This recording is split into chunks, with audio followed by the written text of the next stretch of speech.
പ്രിയപ്പെട്ട കുട്ടികളെ, നമ്മൾ കഴിഞ്ഞ വീഡിയോ ലെക്ചറിൽ പറഞ്ഞിരുന്നത് ഫോട്ടോസിന്തസിസിന്റെ ഇമ്പോർട്ടൻസും അതിന്റെ വളരെ പ്രധാനപ്പെട്ട സിഗ്നിഫിക്കന്റ് ഫാക്ടേഴ്സും ആയിരുന്നു പറഞ്ഞത്. Now we are going to discuss about the outline of photosynthesis. ഫോട്ടോസിന്തസിസിന്റെ പ്രധാനപ്പെട്ട ഔട്ട്ലൈൻ ആണ് നമ്മൾ പറയുന്നത്. നമുക്കറിയാം ഫോട്ടോസിന്തസിസ് ഏറ്റവും കൂടുതൽ നടക്കുന്നത് ഫ്ലവറിംഗ് പ്ലാന്റ്സിലാണ്. ഏറ്റവും കൂടുതൽ ഇത് നടന്നുകൊണ്ടിരിക്കുന്നത് ഫ്ലവറിംഗ് പ്ലാന്റ്സിൽ, ദാറ്റ് മീൻസ് ആൻജിയോസ്പേം പ്ലാന്റിലാണ്. ദെൻ എന്തൊക്കെയാണ് പ്രധാനപ്പെട്ട ഫോട്ടോസിന്തറ്റിക് പിഗ്മെന്റ്? അത് നമ്മൾ വളരെ നന്നായിട്ട് ഡിസ്കസ് ചെയ്യേണ്ട ഒരു പാർട്ടാണ്. ദെൻ ഫോട്ടോസിന്തസിസിന്റെ പ്രധാനപ്പെട്ട പ്രോസസ് എന്തൊക്കെയാണ്? രണ്ട് പ്രധാനപ്പെട്ട പ്രോസസ് ഉണ്ട്. ഒന്ന് ലൈറ്റ് റിയാക്ഷൻ, മറ്റൊന്ന് light independent reaction. Light independent reaction നമ്മൾ പുതിയ കാലത്ത് പറയുന്നത് കാർബൺ ഫിക്സേഷൻ എന്നാണ്. കാർബൺ ഫിക്സേഷൻ നിങ്ങൾക്കറിയാം എന്താണ് കാർബൺ ഫിക്സേഷൻ? കാർബൺ ഡൈ ഓക്സൈഡിനെ ഫിക്സ് ചെയ്തിട്ട് കാർബോഹൈഡ്രേറ്റ് ഉണ്ടാക്കുന്നതാണ് കാർബൺ ഫിക്സേഷൻ. അതിനെ നമ്മൾ ലൈറ്റ് ഇൻഡിപെൻഡന്റ് റിയാക്ഷൻ എന്നാ പറയാം. നേരത്തെ നമ്മൾ ഡാർക്ക് റിയാക്ഷൻ എന്നൊക്കെ പറഞ്ഞിരുന്നു. അപ്പൊ ഇപ്പൊ നമ്മൾ അതിന്റെ പേര് മാറ്റിയിട്ട് light independent reaction or carbon fixation. അത് 3 സൈക്കിളിലൂടെയാണ് നമ്മൾ പറയുന്നത്. That is C3 cycle, C4 cycle, C2 cycle and cam cycle. Okay, C2 cycle ഞാൻ അടുത്തതിൽ പറയാം. ദെൻ ലൈറ്റ് റിയാക്ഷൻ നമ്മൾ രണ്ടായിട്ട് തരംതിരിക്കുന്നു. ഒന്ന് സൈക്ലിക് ആൻഡ് നോൺ സൈക്ലിക്. എന്താണ് സൈക്ലിക്, എന്താണ് നോൺ സൈക്ലിക് എന്നുള്ളത് നമ്മൾ പിന്നീട് പറയും. ഓക്കെ, നൗ നമ്മൾ ഈ പറഞ്ഞിരിക്കുന്ന കാര്യം മാത്രം ജസ്റ്റ് ഒന്ന് പോയിന്റ് ആയിട്ട് പറയാം. ഫോട്ടോസിന്തറ്റിക് ഓർഗാനിസം എന്ന് പറഞ്ഞാൽ എന്താണ്? What is A photosynthetic organism? All life on earth depends on A star 93 million miles away. ലോകത്തെ മുഴുവൻ ജീവജാലങ്ങളും ഡിപ്പെൻഡ് ചെയ്യുന്നത് സൂര്യപ്രകാശത്തിനെയാണ് എന്ന് ഞാൻ നേരത്തെ പറഞ്ഞു. അതുകൊണ്ട് തന്നെ സൺലൈറ്റിനെ നമ്മൾ പറയുന്നത് the ultimate source of energy എന്നാണ്. Which provide photosynthesizers with solar energy. Provide എന്താ ചെയ്യുന്നത്? ഫോട്ടോസിന്തസൈസ് ചെയ്യുന്ന ടീമിന് കംപ്ലീറ്റ് സോളാർ എനർജി കൊടുക്കുന്ന പണിയാണ് ആർക്ക്? ഈ പറയുന്ന ലൈറ്റിന്. ഫോട്ടോസിന്തസിസ് എന്താണ് ഓൾറെഡി നമ്മൾ പറഞ്ഞിട്ടുണ്ട്. A process that capture solar energy. യഥാർത്ഥത്തിൽ ഫോട്ടോസിന്തസിസ് എന്ന് പറയുന്നത് സൂര്യപ്രകാശത്തിനെ ക്യാപ്ചർ ചെയ്തിട്ട് എനർജി ഉണ്ടാക്കുന്ന പ്രോസസ്സാണ് photosynthesis. Transform solar energy into chemical energy. എന്താ ചെയ്യുന്നത്? ഇത് സോളാർ എനർജിയെ കെമിക്കൽ എനർജി ആക്കി കൺവേർട്ട് ചെയ്യുന്നു. Energy end upon stored in carbohydrate. Energy ends up stored in carbohydrate. Energy എവിടെയാണ് സൂക്ഷിച്ചിരിക്കുന്നത്? കാർബോഹൈഡ്രേറ്റിലാണ്. Photosynthesizers producers of all food energy. Photosynthesizers യഥാർത്ഥത്തിൽ പ്രൊഡ്യൂസേഴ്സ് ആണ്. എന്തിന്റെ? For producing food for entire organism for getting energy. Only 42% of sun's energy directed towards earth reaches surface. അല്ലെ? Only 42% sunlight മാത്രമേ അന്തരീക്ഷത്തിൽ നിന്ന് പ്ലാന്റിലോട്ട് എത്തുന്നുള്ളൂ, അല്ലെങ്കിൽ ഭൂമിയിലോട്ട് എത്തുന്നുള്ളൂ. Of this only 2% is captured by photosynthesis. നമ്മൾ അതിന് പറയുന്ന പേര് തന്നെ റൂൾ ഓഫ് 10 എന്നൊക്കെയാണ്. റൂൾ ഓഫ് 10 എന്ന് പറഞ്ഞാൽ ഓൺലി 10% ലൈറ്റ് മാത്രമേ ഫോട്ടോസിന്തസിസിന് അവൈലബിൾ ആവുന്നുള്ളൂ. 100 എനർജി ഉണ്ടെങ്കിൽ അതിൽ ലൈറ്റ് എനർജി ഉണ്ടെങ്കിൽ അതിൽ 10 എനർജി മാത്രമേ നമുക്ക് കിട്ടുന്നുള്ളൂ. Of this only 2% is captured by photosynthesizers. Of this only a tiny portion result in biomass.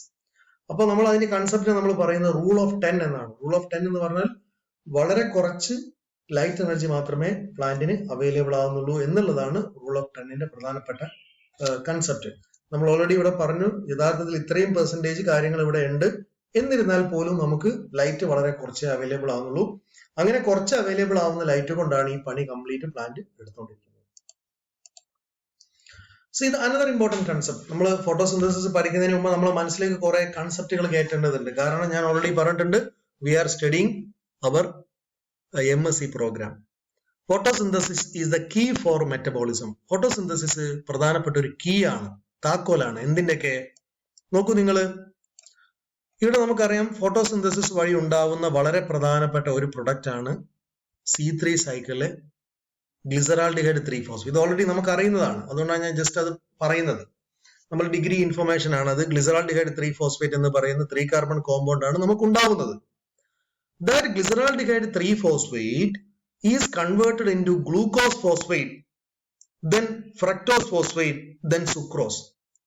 എന്നാൽ ചില സമയത്ത് G3P ഗ്ലൂക്കോസ് ഫോസ്ഫേറ്റിനെ സ്റ്റാർച്ച് ആക്കും, ചിലപ്പോൾ സെല്ലുലോസ് ആക്കും, ചിലപ്പം ഇതേപോലെ തന്നെ ഫാറ്റി ആസിഡ് ആക്കും, അമിനോ ആസിഡ് ആക്കും. അപ്പോൾ എല്ലാ പ്രൊഡക്റ്റും ഉണ്ടാവുന്നതിന്റെ വളരെ പ്രധാനപ്പെട്ട ജംഗ്ഷൻ എന്ന് പറയുന്നത് ഫോട്ടോസിന്തസിസ് ആണ്. ഇപ്പൊ ഫോട്ടോസിന്തസിസിൽ നിന്നുണ്ടാവുന്ന ബൈ പ്രൊഡക്റ്റ് വെച്ചിട്ടാണ് ബാക്കി എല്ലാ മെറ്റബോളിക് പ്രോസസ്സും നടക്കുന്നത്.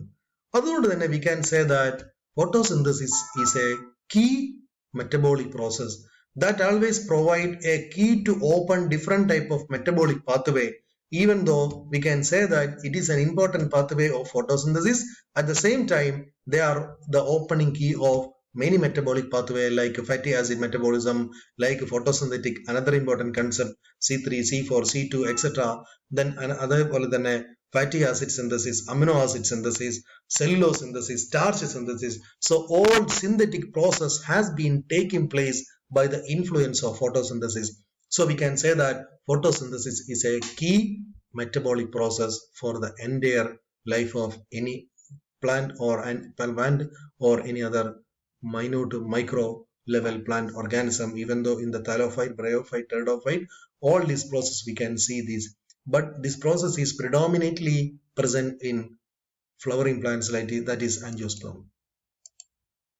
See, another important significant role of photosynthesis. See, നോക്കൂ നിങ്ങൾ, ഫോട്ടോസിന്തസിസ് നടക്കുന്നതിന്റെ ഒരു ഡൈവേഴ്സിറ്റി ഇല്ലേ? നമ്മൾ ദൈവം തമ്പുരാൻ ഈ പറയുന്ന ഓർഗാനിസത്തിലൊക്കെ ഉണ്ടാക്കി വെച്ചിരിക്കുന്നത് ക്ലോറോപ്ലാസ്റ്റ് ആണ്. ഇത് വളരെ പ്രധാനപ്പെട്ട ഒരു ആൽഗയാണ്. This alga is called filamentous algae called oscillatoria എന്ന് പറയുന്ന ഒരു ആൽഗയാണ്. Then this is called kelps. നമ്മൾ പറയുന്ന കുറച്ചുകൂടി അഡ്വാൻസ് ആയിരിക്കുന്ന ആൽഗയാണ്. For example in the case of sargassum, അതൊക്കെ കെൽപ്സിൽ വരുന്നതാണ്. ദെൻ ലോകത്തെ ഏറ്റവും വലിയ പ്ലാന്റ് സെക്കോയ. ഈ 3 പ്ലാന്റിലും ഒരേപോലെയാണ് ഫോട്ടോസിന്തസിസ് പ്രോസസ് നടക്കുന്നത്. കാരണം ഇതിന്റെ ബേസിക് ആയിട്ടുള്ള ടൂള് ക്ലോറോപ്ലാസ്റ്റ് ആണ്. അപ്പൊ ക്ലോറോപ്ലാസ്റ്റ് എന്ന് പറയുന്ന എൻജിൻ ഈ 3 പ്ലാന്റിലും ഒരേപോലെയാണ്. അതുകൊണ്ട് തന്നെ നമുക്ക് പറയാൻ പറ്റും ഫോട്ടോസിന്തസിസ് ഈ 3 പ്ലാന്റിലും ഏറ്റവും ലോവസ്റ്റ്, ഹയസ്റ്റ്, ദെൻ ടോപ്പ് പ്ലാന്റിൽ പോലും ഒരേപോലെയാണ് നടക്കുന്നത്. കാരണം അതിൻ്റെ ഉള്ളിൽ ലീഫിന്റെ ഉള്ളിൽ ക്ലോറോപ്ലാസ്റ്റ് ഉണ്ട്. So we can say that the diversity of the plant also proved that photosynthesis can take in place even though in the minute organism, minute cellular organism. For example, chlorella, chlorella is a unicellular algae. chlorella എന്ന് പറയുന്ന ആൽഗയിലും അതേപോലെ തന്നെ ഏറ്റവും വലിയ സെക്കോയിലും ഒക്കെ ഒരേപോലെ നടക്കുന്ന ഒരു പ്രോസസ് കൂടിയാണ് photosynthesis. That is another important significant concept of photosynthesis. നിങ്ങൾ മനസ്സിൽ ഉറപ്പിച്ചു വെക്കേണ്ടതാണ്. ഇതിന്റെ കാരണം എന്താണ്? Only because of chloroplast.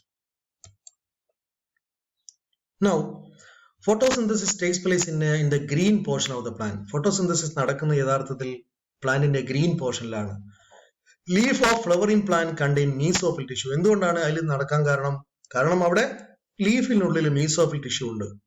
Mesophyll tissue എന്ന് പറയുന്നത് വളരെ പ്രധാനപ്പെട്ട ഒരു ലീഫിന്റെ ഉള്ളിൽ ഈ ക്ലോറോപ്ലാസ്റ്റ് സൂക്ഷിച്ചു വെക്കുന്ന പാലിസാഡിനെയും സ്പോഞ്ചിയെയും സൂക്ഷിച്ചു വെക്കുന്ന മീസോഫിൽ ടിഷ്യൂ ഉണ്ട് എന്നുള്ളതാണ്. Cell contain chloroplast. അങ്ങനെയുള്ള സെല്ലുകൾക്കുള്ളിൽ എന്തുണ്ട്? മീസോഫിൽ സെല്ലിന്റെ ഉള്ളിൽ ക്ലോറോപ്ലാസ്റ്റ് ഉണ്ട്. Which are specialised to carry on photosynthesis. ഇതിന്റെ ഇമ്പോർട്ടൻസ് എന്താണെന്ന് വെച്ചാൽ ഇത് സ്പെഷ്യലൈസ്ഡ് ആയിട്ടുണ്ട്. Why it is so specialised? Because they are specialised for photosynthesis. Carbon dioxide enters leaf through stomata. ലീഫിന്റെ സ്റ്റൊമാറ്റയിലേക്ക് കാർബൺ ഡൈ ഓക്സൈഡ് എൻ്റർ ചെയ്യും. Diffuses into chloroplast in mesophyll cell.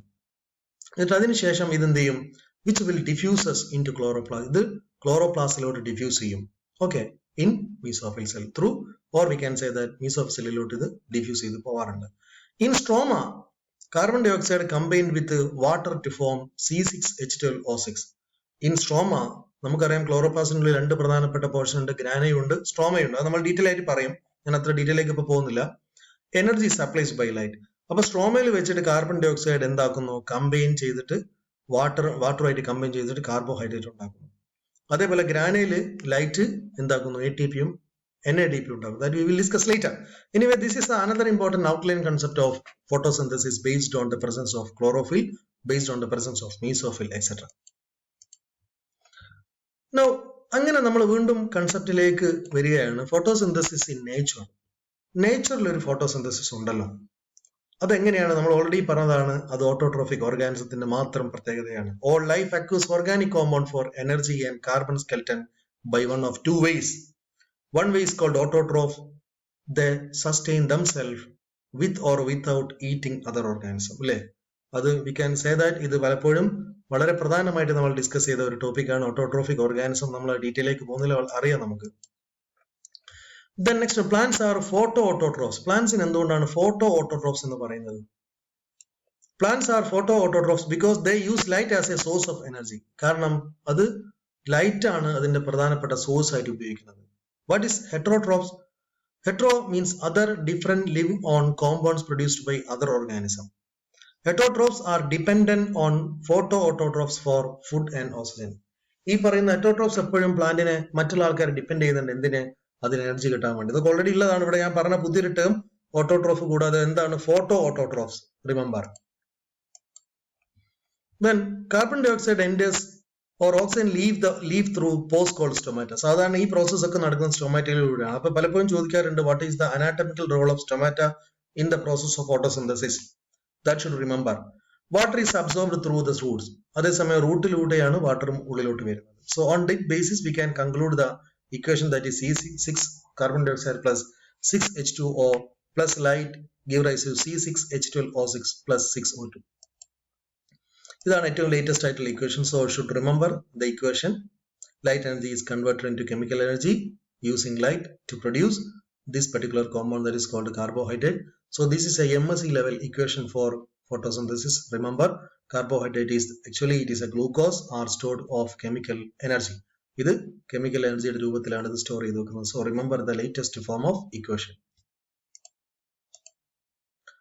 This is the symbolic representation. So remember these things.